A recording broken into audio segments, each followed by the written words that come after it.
Well, there are many problems with this idea that, I mean, first of all, that's an unfalsifiable thesis. I mean, and there are infinite numbers of unfalsifiable theses that you're not tempted to believe. And we could believe that we're in the matrix, and I mean, that you go down that path, and there's a lot that could be asserted by people who are sure we're in the matrix, and we're some alien civilization is simulating us on their hard drive.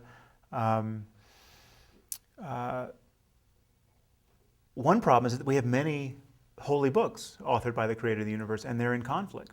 They're not.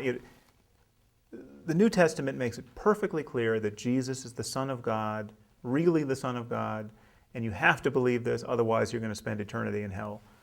The Quran says twice that Jesus was not the Son of God, and anyone who believes he's the Son of God will spend eternity in hell. I mean, this offers as much room for compromise as a coin toss.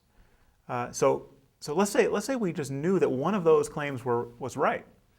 We have we've eliminated all the other possibilities. We're living in this challenging universe where God has given us a highly imperfect book and asked us to grapple with it. But now we have the biblical claim, the New Testament claim to the divinity of Jesus, and the necessity of believing in it, and the Quranic claim that belief in Jesus' divinity leads to damnation. Which is more likely, that one of those is right and the other is wrong, or that we have these competing tribes who are toiling in the context of just abysmal ignorance about the world and the birth of the cosmos and the destiny of any individual soul after death. I would put my lot in with a wider view of the circumstance. But even if we granted your premise that no, there's a good reason to believe that one of these books is perfect, we're still with a coin toss situation. We don't know whether to be a Christian or a Muslim. And we're noticing that people are choosing basically on the basis of accidents of birth. I mean, you're just accidentally born in Afghanistan, and then you choose to be a Muslim. And likewise with Christianity elsewhere,